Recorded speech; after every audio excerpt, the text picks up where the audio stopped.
Hello, I'm Lizi Bowen, Associate Director of Communications at the Atlantic Council Global Energy Center. We're here today for another episode of Live from COP28 at the Global Decarbonization Accelerator. I'm here with Daniel Caceres Bartra. Thank you so much for joining us. Thank you so much, Lizi. It's a pleasure to be here. Thank you. So you are the Latin America representative for Sustainable Ocean Alliance. How has it been so far being at COP28, and what really are you hoping to get out of this year's climate conference? Well, first of all, I think we're a pretty interesting context in the region. First of all, in regards to the ocean, less than 20% of the countries have ocean NDCs in their national determined contributions, and less than the majority of them don't see the ocean as a mitigating factor, but rather see the ocean just as an adaptation measure. So I think here that we're the decarbonization pavilion, we need to talk about the mitigating factors of the ocean, which are very important. And this comes in context when we're seeing, for example, in Antarctica, where we're seeing the Antarctica hairgrass and the pearlwort that are growing for the first time in the region at an accelerating rate since 2019. So we're at a very worrisome level, and this is why we have this bouquet here to show everyone. So let's talk about the mitigating factors of the ocean.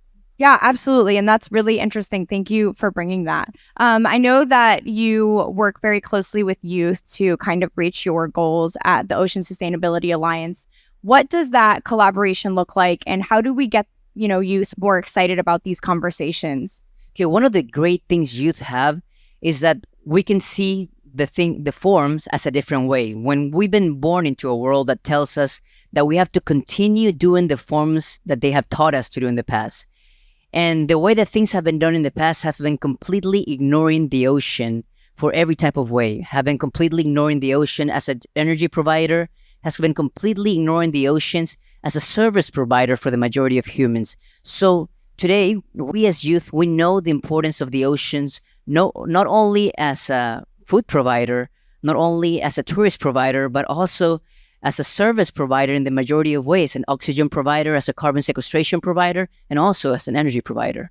Yeah, definitely. I think, one thing that we've heard a lot at this COP is how inclusive it is. And we've even had youth climate activists feature on this series, which in past COPs, you don't see as much as you're seeing this year. So it's been really exciting for that.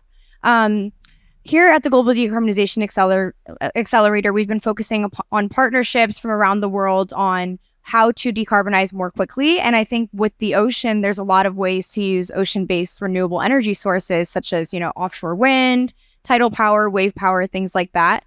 What do you think is really necessary to start implementing more of these energy sources worldwide? First, we have a great responsibility in teaching about the ocean inclusion in this. So far, with all the NDCs that are currently in place, we're gonna go higher than the 2 centigrades anyways. So we really need to include the ocean in all the discussions that we're having. The ocean is a great energy provider. As we can see, the amount of storms that there are is because of all the heat that can be absorbed by there. We can see all the wave movements that can be absorbed there. So I think we have a great responsibility in including the ocean discussions. And if we don't include the ocean, we're not going to reach not only 1.5, but we're not even going to reach 2 centigrades in the objectives. And then lastly, I'll just ask, in order to achieve these goals that we've been talking about here at COP, we really need to be thinking about innovative solutions, looking at different partnerships, policy implementation. What do you think is, what kind of conversations really need to happen to see more sustainable use of our oceans and, using them in energy resources as well? What do you think is the key? The majority of innovators now that are looking for ocean solutions and ocean-based solutions are young people. We need to be able to help identify these young people and give them funders. That's what with a Sustainable Ocean Alliance we've been doing. We've been giving more than $20 million to young people to be able to accelerate the solutions and to innovate their solutions and to include the ocean in their solutions. Yeah, that's great. Well, thank you so much for taking your time to join us today here at COP28. You can see a lot more of what we're doing on the ground at COP28 at atlanticcouncil.org. Thanks for tuning in.